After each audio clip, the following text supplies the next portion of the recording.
Do you really need to translate your Google Ads? When you manage online advertising campaigns for companies with global reach, the following question inevitably arises. Do you really need to translate your Google Ads into local languages? In most cases, the answer is yes.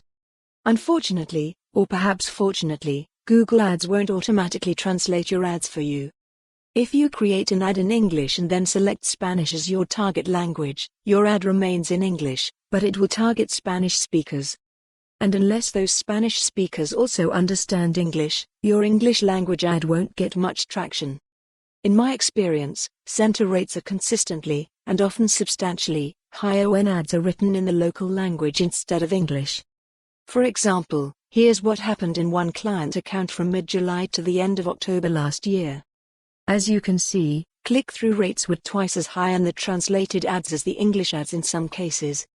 But even with these significant differences, some advertisers resist translating their ads. They just don't want the hassle. I get that.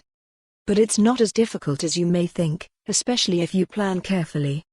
Here are some tips on how to make the process easier. 1. Work with a trusted translation service. Given the popularity of Google Translate, you might be tempted to use it to translate your ads from English into other languages. Please don't. If you've used Google Translate, you know it can help you get the gist of something written in a different language. But usually, its translation is far from perfect. Instead, work with a good translation service. If you haven't worked with a service before, have another translation service double-check its work, at least to start. Or, run it by a team member who speaks the local language. Keep in mind that the same language can have significant regional differences.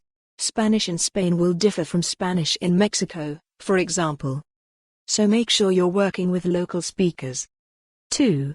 Plan for character space issues. Some languages seem to require more room than others to say the same thing. So your translated ad might run out of character space. That's why we provide client-approved messaging and character count limits to the translation services we use. If the translation service can't fit the translation into the allotted space, we ask it to provide alternative translations, as well as the meaning of those alternative translations. 3. Accept that equivalent words may not exist. You may find that some of the words in your ad copy don't have an equivalent in the local language, especially if the words are technical. Resist the urge to make up words or use words with a slightly different meaning. Sometimes you're better off sticking with the English word when there's no equivalent in the local language. Again, this is where a good trans. For more on this story, visit the news article link.